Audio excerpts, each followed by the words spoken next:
आदरणीय गोरे साहेब आले होते। आज ते जिल्ह्याचे पालक आहेत। त्यांनी आल्यानंतर प्रचाराला आले इथपर्यंत ठीक आहे, परंतु त्यांच्या भाषणातून त्यांनी एक दोन वक्तव्य केली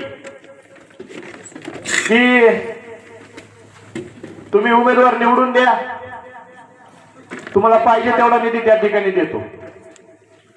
आज आपण जिल्ह्याचे पालकमंत्री म्हणून या ठिकाणी एक वर्ष पूर्ण होतंय।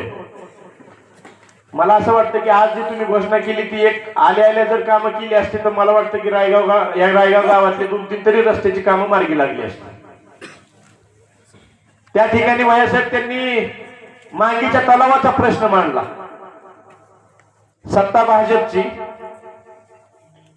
पालकमंत्री भाजपचे, आणि त्यांनी त्या वीड गावामध्ये अशी वल्गना केली की मांगीच्या तळ्यातला एक थेंब पण पाणी कुठं जाऊ देणार नाही।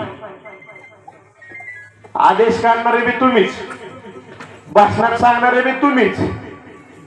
तुमच्या आदेशाची बी आम्हाला गरज नाही आणि तुम्ही काय बोलताय ह्याची बी आम्हाला काही घेणं देणं नाही। आज या रायगावच्या सभेमध्ये तुमच्या सगळ्यांच्या आणि भैयासाहेबांच्या साक्षीने सांगतो, मांगीच्या तळ्यातला एक थेंब जरी पाणी त्या चोंडीच्या तिकडे जर गेलं तर सगळ्यात आधी रक्ताच्या थारोळ्यात संतोष वारे तुमच्या पुढे असेल। रक्ताचा सडा पडला तरी चालेल, पण आम्ही मांगीच्या तळ्यातलं पाणी देऊ देणार नाही। त्याचं कारण असं की ह्या परिसरातलं कुकडीच्या लाभक्षेत्रात समाविष्ट करा।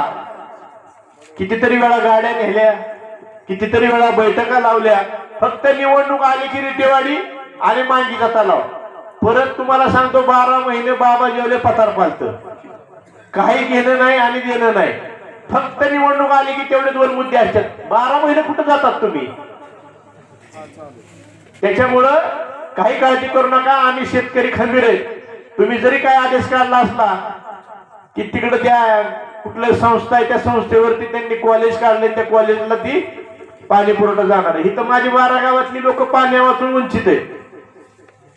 जर पाऊसच नसता एवढा पडला तर मांगीचा तलाव भरला नसता, आज रायगावच्या पाण्याचा प्रश्न निर्माण झाला असता। तर मला या ठिकाणी भैयासाहेब आम्हाला कोण नाहीये तुमच्याशिवाय, तुम्हीच आमचे सगळं करते धरते, तुम्हीच आमचे वाली आहेत। त्या जनतेच्या जीवावरती आज या ठिकाणी आम्ही निवडणूक लढवतोय आणि मी या ठिकाणी सगळ्याच्या साक्षीने तुम्हाला एकच सांगू इच्छितो की तुम्ही द्याल तो आदेश या ठिकाणी आम्ही मानू। कारण